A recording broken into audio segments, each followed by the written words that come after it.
Hello everyone. Let's start chapter 13, the first cities.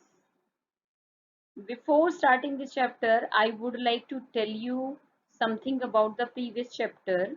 In the previous chapter, you have learnt about man became food producer from the food gatherer. He started growing crops. Besides growing crops, he also domesticated animals. And one more major event of that time was discovery of wheel. Discovery of wheel made the life of man easier. Now man started living in the groups. His life became more sophisticated, and gradually there was a rise of cities. Today we are going to learn about the first cities. Before starting the chapter, you should know about civilization. What is a civilization? Civilization is an organized and developed state of human society. Now, what are features of civilization? Urban settlements. Civilizations developed in urban settlements. Developed trade and commerce. There was developed trade and commerce in those civilizations. Material and technological advancement was also there during the growth of civilizations. And their political, economic, and social structure of the society was complex.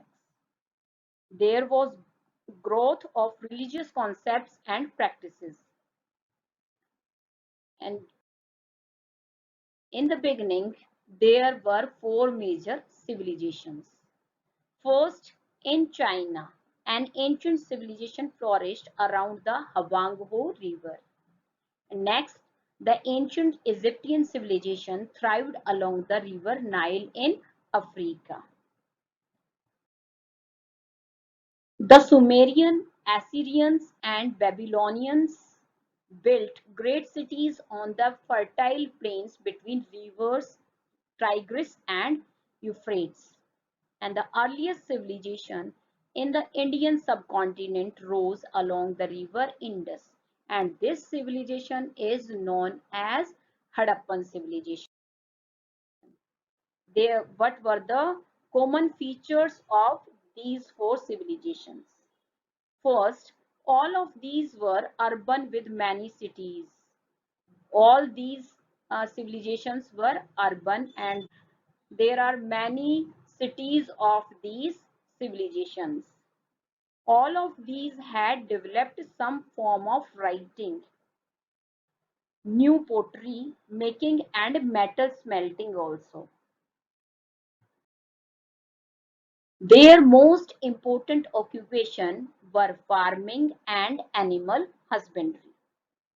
All of these studied mathematics and astronomy to calculate seasons and developed the first calendars.